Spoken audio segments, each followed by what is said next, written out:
नमस्कार, future express में आप सभी का स्वागत है। मैं हूं सुमित और मंगलवार का दिन भारतीय बाजारों में जो रफ्तार है वो बरकरार है और 25,000 की दहलीज के इर्द गिर्द आज फिर हम कामकाज करते हुए दिखाई पड़ रहे हैं। हालांकि थोड़ी देर पहले ही हम 24,950 के ऊपर थे, लेकिन अब करीब करीब 24,938 39 के जोन्स में कामकाज करते हुए दिखाई पड़ रहे हैं, लेकिन खरीदारी अभी बरकरार है।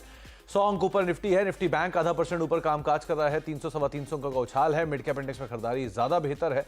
आधा % की बढ़त मिड कैप इंडेक्स में देखने को मिल रही है। Like wise small cap index भी इसी तरह से एक अच्छी तेजी के साथ ट्रेड करता हुआ दिखाई पड़ेगा। वहां पर करीब करीब 1% का उछाल देखने को मिल रहा है। तो ब्रॉडर मार्केट्स आज फिर आउट परफॉर्म करते हुए फ्रंट लाइन इंडेक्स के कंपैरिजन में, लेकिन फ्रंट लाइन इंडेक्स भी 25,000 की दहलीज पर ट्रेड करता हुआ दिखाई पड़ रहा है। एडवांस क्लाइन हर एक गिरने वाले शेयर के सामने मोर लेस 2 शेयर जो कि तेजी में कामकाज कर रहे हैं। 1550 शेयर बढ़ने वाले और 800 शेयरों में सो फार गिरावट देखने को मिल रही है। तो मार्केट्स का जो स्टैट है वो ब्रॉडर मार्केट्स का बेटर साइड पर है। इसके अलावा आज कंट्रीब्यूशन में है निफ्टी बैंक, कंट्रीब्यूशन में है फाइनेंशियल निफ्टी। इसके अलावा सीपीएससी 2% ऊपर कामकाज कर रहा है। ऑटो का दिन है, कल ऑटो के नंबर्स हैं, परसों ऑटो सेल्स के नंबर्स हैं। करीब करीब 1.25% ऊपर कामकाज करते हुए रियल्टी इंडेक्स 1.25% ऊपर है। ऑयल एंड गैस 1.5% ऊपर कामकाज कर रहा है और कैपिटल गुड्स इंडेक्स भी 1/4% के आसपास की बढ़त दिखा रहा है। फार्मा, एफएमसीजी, आईटी, मेटल थोड़ी सी प्रॉफिट टेकिंग में कामकाज करता हुआ। एचडीएफसी बैंक 26 अंकों का पॉजिटिव कंट्रीब्यूशन, टाटा मोटर 20 अंकों का कंट्रीब्यूशन, आईसीआईसीआई बैंक 17 अंकों का कंट्रीब्यूशन और एनटीपीसी करीब करीब 16 अंकों का कंट्रीब्यूशन यहां पर है। नेगेटिवली आईटीसी 10 अंकों का नेगेटिव कंट्रीब्यूशन, अल्ट्राटेक 5 अंकों का नेगेटिव कंट्रीब्यूशन, हिंडाल्को और टीसीएस दोनों में 6 अंकों के आसपास का नेगेटिव कंट्रीब्यूशन सो फार देखने को मिल रहा है। तो मार्केट्स में जो स्ट्रेंथ है वो तो एटलीस्ट बरकरार है और जो ड्राइवर है वो आज एक बार को चेंज होकर एचडीएफसी बैंक बनता हुआ दिखाई पड़ रहा है। पीएल रिसर्च से शिल्पा रावत मैम हमारे साथ मौजूद है बातचीत करने के लिए। शिल्पा मैम से हम बातचीत करेंगे आज इंडिविजुअल स्टॉक्स के ऊपर भी, शिल्पा मैम से हम बातचीत करेंगे उनके ट्रेड्स के ऊपर भी और एक ऑप्शन सेटअप भी उनसे हम चर्चा करेंगे। लेकिन उससे पहले आज जरा ऑप्शन के नंबर्स के ऊपर नजर डाल लीजिए। 25,000 के जोन्स में जिसके आसपास ही हम अभी कामकाज कर रहे हैं। मेजरली कॉल राइटर्स अनवाइंड कर रहे हैं। 25,100 के आसपास कॉल राइटिंग है, 25,200 पे अनवाइंडिंग है। इसके अलावा 24,900, 24,800, 24,700 के आसपास थोड़ी बहुत पुट राइटिंग होते हुए आपको दिखाई पड़ेगी। स्पेशली 25,000 के आसपास आके हम थोड़ा अटक रहे हैं, इसलिए शायद थोड़ी कॉल राइटर से आप अनवाइंड कर रहे हैं कि जिस इंटेंसिटी से बाजार बार बार लोअर लेवल से पिक कर रहा है, शायद 25,000 हिट हो जाए। इसके अलावा निफ्टी बैंक, वहाँ पर भी सिचुएशन देख लीजिए कि 51,800, 52,000, 52,200 के आसपास कॉल राइटर्स हैं थोड़े बहुत। नीचे 51,600, 51,500 और 51,400 के आसपास पुट राइटिंग होते हुए दिखाई पड़ रहे हैं। तो 51,500, 51,600 इस जोन के ऊपर आपको अदरवाइज नजर बना के रखनी होगी। तो ये ऑप्शन सेटअप है। बाजार तेजी में है तो bullish tone, long 52, short covering 52, shorts करीब करीब 29 और 48 शेयरों में आपको सो फार अनवाइंडिंग होते हुए दिखाई पड़ेगी। लॉन्ग लेकिन बन रहे हैं करीब करीब 100, 102 शेयरों, 104 शेयरों के अंदर लॉन्ग्स बन रहे हैं। कहाँ पर खरीदारी है लॉन्ग साइड पर? बीपीसीएल 5.5% ऊपर कामकाज करते हुए, टाटा मोटर्स करीब 4% ऊपर है, एचपीसीएल 4% ऊपर, पावर ग्रिड 4% ऊपर, महानगर गैस 3.25% ऊपर कामकाज कर रहा है। कोलगेट 5.5% की तेजी, बढ़िया शॉर्ट कवरिंग। नवीन फ्लोरिन 4% ऊपर, एनटीपीसी 3.5% ऊपर, क्रॉम्पटन और यूपीएल 2 से 4% के आसपास का उछाल यहां से आता हुआ दिखाई पड़ रहा है। शॉर्टिंग के कैंडिडेट्स में इंडियन होटल्स करीब 2% नीचे, एलआईसी हाउसिंग फाइनेंस 1.5% नीचे, ओरेकल 1.5% नीचे, बिरला सॉफ्ट 1.5% नीचे, ग्रासिम 1% नीचे, अतुल लिमिटेड 1.5-2% नीचे, PNB, UltraTech, Ashok Leyland, LNT Infotech, Mindtree करीब करीब 1.5% के आसपास की फॉल्स यहां पर आते हुए दिखाई पड़ रहे हैं। अब बातचीत कर लेते हैं शिल्पा मैम से। शिल्पा मैम नमस्कार, स्वागत है कार्यक्रम में। 25,000 एक औपचारिकता ही दिखाई पड़ रही है। कल भी हम ऑलमोस्ट छू कर आए थे और आज भी उसके 50 अंक ही दूर हैं। तो इस तरह की ऐसे मार्केट के बड़े डिनोमिनेटर में 50 अंक बहुत बड़ा नंबर नहीं रहता, लेकिन फिर भी साइकोलॉजिकल लेवल है तो शायद वहाँ पे अनवाइंडिंग इसीलिए दिखाई पड़ रही है। आप कैसे लीड कर रहे हो मार्केट्स को? क्या करना चाहिए बाजार में अभी? Good afternoon Sumit ji and everybody. यहाँ पे आपने सही बोला कि 50 पॉइंट्स अप एंड डाउन कुछ बड़ा बात नहीं है इतने बड़े इंडेक्स के वेट में, लेकिन दिस 25,000 डेफिनेटली एक छोटा सा साइकोलॉजिकल बैरियर है। लेकिन अगर यहाँ पे इतना स्ट्रॉन्ग रेजिस्टेंस होता तो मुझे नहीं लगता कि आज हम लोग यहाँ पे अगेन 25,000 के इर्द गिर्द यहाँ पे घूमते। तो मुझे लगता है ये जो कंसोलिडेशन है ये एक छोटा सा फेज है जहाँ पे क्विकली हम लोग इसको ओवरकम करके वी विल मूव टुवर्ड्स 25,300 से लेके 25,500। थोड़ा सा एक वीक का पोजिशनल व्यू है, लेकिन मुझे लगता है Nifty is very well placed for this upside rally again towards 25,500। वहीं पे बैंक निफ्टी की बात करेंगे तो दिक्कत थोड़ा बैंक निफ्टी में है, ये बार-बार 51,300 51,200 के बेस को एक बार टच करता है, वापस 52,000 की तरफ चला जाता है। लेकिन फॉर दैट टू हैपन कि बैंक निफ्टी यहाँ से आउट परफॉर्म करेगा, several factors have to be considered. तो यहाँ पे बैंक निफ्टी पे हम लोग थोड़ा अवॉइड का ट्रेड ले सकते हैं, but Nifty I am very bullish. तो 25,500 ये निफ्टी में आता हुआ दिखाई पड़ सकता है, और निफ्टी बैंक भी कुछ हद तक सपोर्टिव रहेगा, लेकिन ज़्यादा बुलिश टोन निफ्टी के अंदर आप मान के चलेंगे, और जो मार्केट्स का अंडर टोन है वो अभी भी स्ट्रेंथ के साथ ही कामकाज कर रहा है। इंडिविजुअल स्टॉक्स में शिल्पा मैम कहाँ पर आप खरीदारी देख रहे हो? क्या शॉर्ट कॉल भी आते हैं जहन में आजकल, या सिर्फ लॉन्ग ही रहता है? नहीं, आई हैव 2 बाइज़ और 1 शॉर्ट। शॉर्ट इसलिए क्योंकि मार्केट में थोड़ा-सा भी डिप आता है और जहाँ पे हम लोग अभी रेजिस्टेंस देख रहे हैं, तो वहाँ से एक अच्छा खासा गेन ले सकते हैं। तो शॉर्ट कॉल जो रहेगा वो रहेगा अशोक लेलैंड में। अशोक लेलैंड 260 पे एक अच्छा खासा रेजिस्टेंस बिल्टअप है। तो जब तक ये 260 के ऊपर नहीं जाता है, तो इसमें पोटेंशियल है कि ये 240 से लेके 230 के ज़ोन्स के बीच में भी आपको ट्रेड करते हुए मिलेगा। तो सेल कॉल रहेगा अशोक लेलैंड में with a stop loss of 260। Short call रहेगा अशोक लेलैंड, करीब 260 का एक स्टॉप लॉस लगा के आप यहाँ पे शॉर्ट जा सकते हैं। 253 254 के जोन्स में भी ये कामकाज करता हुआ दिखाई पड़ रहा है, लेकिन पहली कॉल और शॉर्ट कॉल अशोक लेलैंड में शिल्पा मैम की तरफ से। शिल्पा मैम, बाय साइड पर कहाँ पर आपकी नज़र है? बाय रहेगा दीपक नाइट्रेट में। दीपक नाइट्रेट में हम लोग लॉन्ग बिल्टअप देख रहे हैं और 3000 के ऊपर स्टॉक अभी सस्टेन कर रहा है, तो एक अच्छा खासा रेंज ब्रेकआउट आया है। तो दीपक नाइट्रेट मुझे लगता है यहाँ से इवेंचुअली 3130 से लेके 3200 की जोन्स के लिए अपसाइड के लिए मूव देगा। तो दीपक नाइट्रेट में बाय कर सकते हैं। स्टॉप लॉस आप यहाँ पे 3000 का रखिए। पहला टारगेट रहेगा 3130 एंड इसके ऊपर 3200। तो दीपक नाइट्राइट करीब 3150 3200 के जोन शायद यहाँ पे आते हुए दिखाई पड़े, इसीलिए आप यहाँ पर लॉन्ग साइड पे जाएंगे। वैसे भी आज केमिकल में बाइंग है, चाहे नवीन फ्लोरीन हो, वहाँ पर भी अच्छा अप मूव था। 3130 और 3200 के टारगेट्स के लिए दीपक नाइट्राइट दूसरा नाम, जो कि लॉन्ग साइड पे आप देखेंगे 3000 का एक स्टॉप लॉस मेंटेन करेंगे। तीसरा नाम शिल्पा मैम? तीसरा मेरा रहेगा बाय एलटीएफ में। एलटीएफ भी यहाँ पे अच्छे खासे लेवल पे है, ब्रेकआउट पे है 180 के ऊपर। ये भी एक रेंज ब्रेकआउट आया है, यहाँ से 190 195 के आपके टारगेट्स होने चाहिए। तो रिस्क रिवॉर्ड बहुत फेवरेबल है। आप यहाँ पे 179 का स्टॉप लॉस रखिए। यहाँ पे स्टॉक टूवर्ड्स 188 190 पहले मूव करेगा, इसके ऊपर जाता है तो 195 के भी लेवल्स आएंगे। 195 के जोन्स के लिए आप L&T फाइनेंस होल्डिंग को देख सकते हैं। 180 182 के जोन्स में कामकाज कर रहा है, लेकिन 200 प्लस के टारगेट्स के लिए आप इसके ऊपर भी नज़र बना के रख सकते हैं। आगे भी शिल्पा से कुछ स्टॉक्स लूंगा, लेकिन उससे पहले जरा एक भाई वरुण बेवरेजेस के नंबर्स आए हैं। मुनाफा 994 करोड़ से बढ़ के 1252 करोड़ रुपए इस तिमाही के अंदर आता हुआ दिखाई पड़ा है। आय 5611 करोड़ से बढ़ के 7197 करोड़ रुपए आई है। और इसके अलावा कंपनी की ऑपरेटिंग परफॉर्मेंस के जो नंबर्स हैं, वहाँ पर भी जो नंबर्स है उसमें है तो इम्प्रूवमेंट, 1511 करोड़ से बढ़ के 1991 करोड़ रुपए, और मार्जिन भी एक्सपेंशन है। लेकिन क्यू ऑन क्यू बेसिस पे शायद नंबर थोड़ा सबड्यूड है, जिसका इम्पैक्ट है। एक स्टॉक स्प्लिट भी आया है कि अब ये 5 रुपये की फेस वैल्यू जो इस कंपनी की है वो घटाकर 2 रुपये की फेस वैल्यू के आसपास ये स्टॉक पहुँचेगा। तो जो फेस वैल्यू है वो रिडक्शन, यानी कि स्टॉक स्प्लिट है, वो भी इसके साथ आता हुआ दिखाई पड़ा है। Margin flat to positive side पे, वरुण बेवरेजेस 5% नीचे कामकाज कर रहा है नंबर्स के बाद। शिल्पा मैम, 2-3 स्टॉक्स जिनके ऊपर बात करना ज़रूरी है, उसमें एक तो ज़रा टाटा कम्युनिकेशन पे ज़रा नज़र डालिए, क्योंकि आज यहाँ पर वापस टीम आया है और अपने हाइस की तरफ ये दोबारा रिज्यूम करने की कोशिश कर रहा है। इसको आप कैसे देख रहे हो? जी, एक्चुअली आज मैंने टाटा कम्युनिकेशन प्रभुदास लीलाधर में रिकमेंड किया है। फ्यूचर्स में at around 1928 with a stop loss of 1895 for targets of पहला 1960 से लेके 2030 तक। ये इसमें भी आप देखेंगे तो टाटा कम्युनिकेशन काफी लंबे कंसोलिडेशन के बाद एक रेंज ब्रेकआउट है। जब ये रेंज ब्रेकआउट आता है और स्टॉक में जब ऐसा लॉन्ग बिल्टअप होता है, तो मुझे लगता है कि इसमें एक अच्छा खासा रैली रिज्यूम करता है, वेरी क्विक एंड शार्प। तो टाटा कम्युनिकेशन आप फ्यूचर्स में अभी भी सेम लेवल पे है 1925 1926, आप अभी भी उसमें भी ले सकते हैं। सेम स्टॉप लॉस रहेगा 1895 का and look for targets of 1960 to 2030। दूसरा BPCL, इसको और देखिए आज मतलब तो वैल्यू तो इसके अंदर ऑलरेडी है ही, ऑब्वियस सी बात है। एक अच्छी वैल्यू तो कामकाज कर ही रही है पूरे OMC स्पेस में, प्लस ये OMCs में आउट परफॉर्मेंस इसीलिए दे रहा है कि यहाँ पर सबसे ज़्यादा वैल्यू है IOC और बाकी कंपनियों के कंपैरिजन में। सो कल नंबर आए, नंबर का रिएक्शन, हालांकि नंबर तो वीक दिख रहे थे, लेकिन स्टॉक में शुरुआत नीचे और फिर लोअर लेवल से एक बढ़िया कम बैक। तो क्या वैल्यू बाय दिख रही है या फिर अदरवाइज?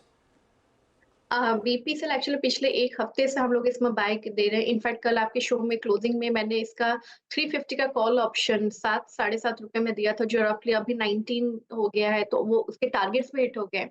लेकिन यहाँ पे अभी भी अगर आप देखेंगे तो इसमें एक अपसाइड पोटेंशियल है फॉर टारगेट्स ऑफ 380। 380 से 400 के बीच में भी ये स्टॉक आपको ट्रेड करते मिल सकता है।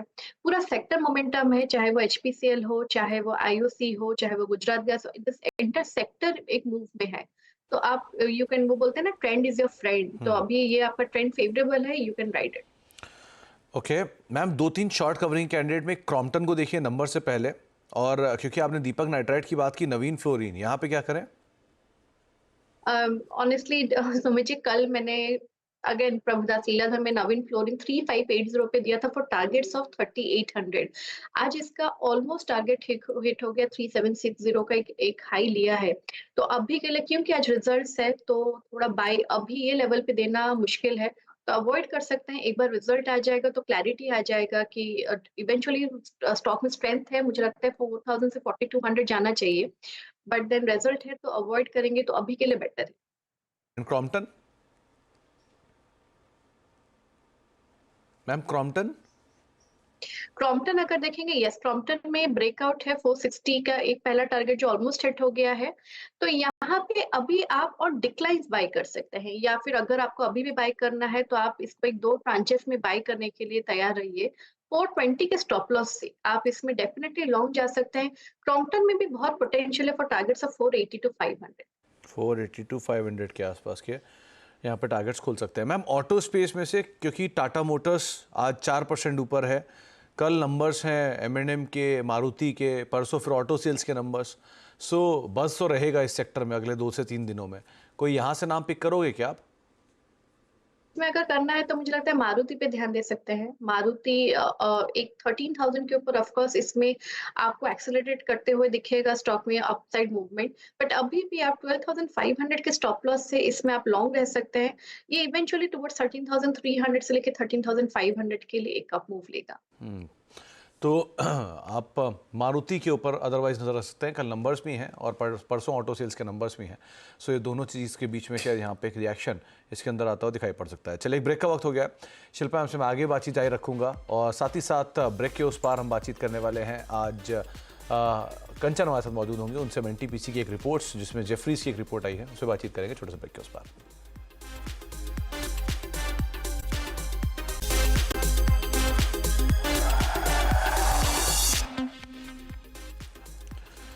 अब देख रहे हैं फ्यूचर एक्सप्रेस, और मार्केट्स अभी भी हरे निशान में ही कामकाज कर रहा है, लेकिन बढ़त स्लोली एंड स्टेडली कम हुई है हायर लेवल से, लेकिन फिर भी करीब करीब 1/4% के आसपास का उछाल इंडेक्स में एटलीस्ट देखने को मिल रहा है। Mid cap index 1%, small cap index भी 1.25% के आसपास की या 1% के आसपास की तेजी दिखा रहा है।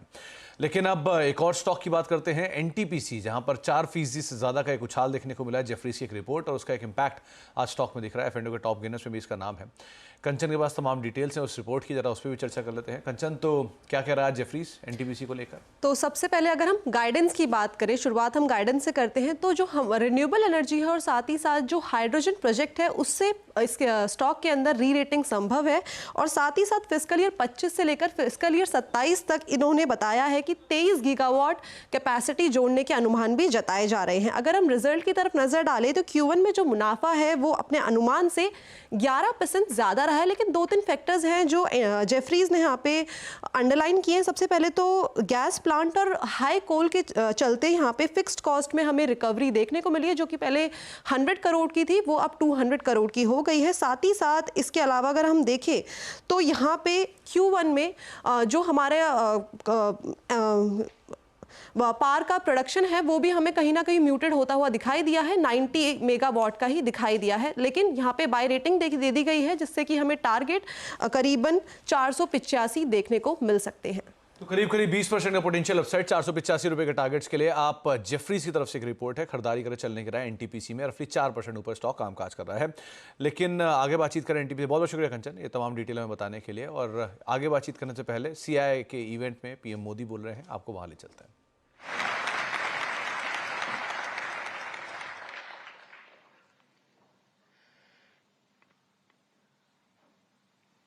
और जब मेरे देश में इस प्रकार से जीवन के हर क्षेत्र में स्थिरता प्राप्त किए व्यक्ति जोश से भरे हुए हो तो मेरा देश कभी पीछे नहीं हट सकता।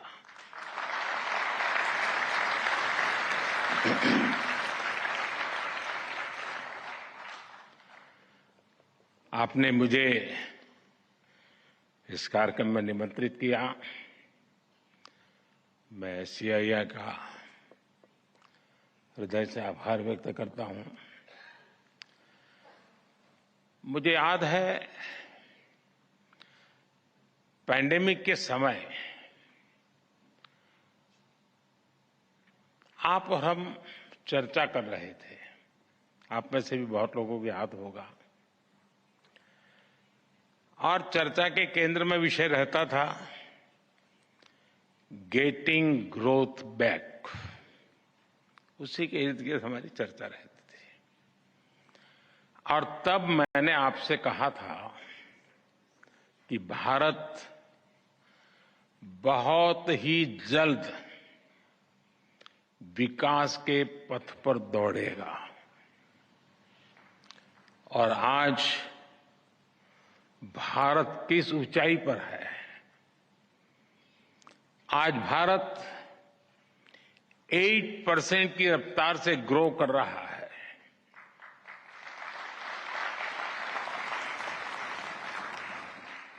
आज हम सभी डिस्कस कर रहे हैं जर्नी टवर्ड्स विकसित भारत। ये बदलाव सिर्फ सेंटिमेंट्स का नहीं है। ये बदलाव कॉन्फिडेंस का है। आज भारत दुनिया की 5वीं सबसे बड़ी आर्थिक ताकत है। और वो दिन दूर नहीं जब भारत दुनिया की तीसरी सबसे बड़ी इकोनॉमी पावर बन जाएगा।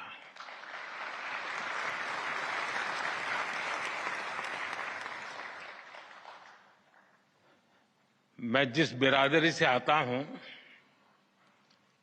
उस बिरादरी की एक पहचान बन गई है कि चुनाव के पहले जो बातें करते हैं चुनाव के बाद भुला देते हैं। लेकिन मैं उस बिरादरी में अपवाद हूं। और इसलिए मैं आपको याद कराता हूं कि मैंने कहा था कि मेरे तीसरे टर्म में देश तीसरे नंबर की इकोनॉमी बनेगा।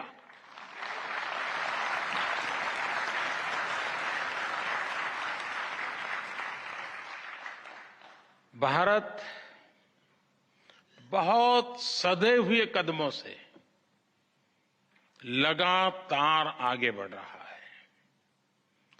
साथियों, जब 2014 में आप सबने हमें देश की सेवा करने का अवसर दिया, 14 में जब हमारी सरकार बनी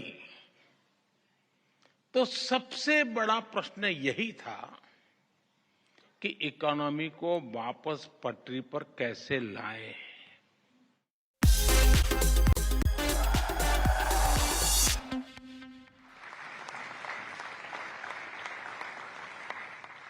यानी 2004 टू 2014 के 10th ईयर में कैपेक्स किसी तरह दुगुने पर पहुंचा था, जबकि हमारी सरकार में कैपेक्स 5 गुना ज्यादा से बढ़ा है। और आप अलग अलग सेक्टर्स को देखेंगे तो भी आपको सटीक अंदाजा मिलेगा कि आज भारत किस तरह हर सेक्टर की इकोनॉमी पर फोकस कर रहा है। पहले की सरकार के 10 साल की तुलना में हमारी सरकार ने रेलवे का बजट 8 गुना बढ़ाया है। हाईवेज का बजट 8 गुना बढ़ाया है, एग्रीकल्चर का बजट 4 गुना से ज्यादा बढ़ाया है और डिफेंस का बजट 2 गुने से अधिक बढ़ाया है। और साथियों, हर सेक्टर में बजट में ये रिकॉर्ड बढ़ोतरी और साथ साथ टैक्स में रिकॉर्ड कटौती करने के बाद की गई है। 2014 में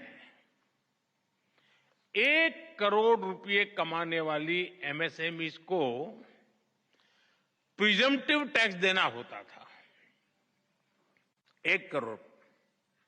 अब 3 करोड़ रुपए तक की आय वाली एमएसएमईज भी इसका लाभ उठा सकती है।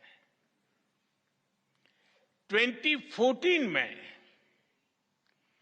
50 करोड़ तक कमाने वाली एमएसएमईज को 30% टैक्स देना होता था। आज ये रेट 22% है। 2014 में कंपनियां 30% कॉर्पोरेट टैक्स देती थी। आज 400 करोड़ रुपए तक की आय वाली कंपनियों के लिए रेट 25% है। और फ्रेंड्स, बात सिर्फ बजट एलोकेशन बढ़ाने या टैक्स कम करने की नहीं है, बात गुड गवर्नेंस की भी है।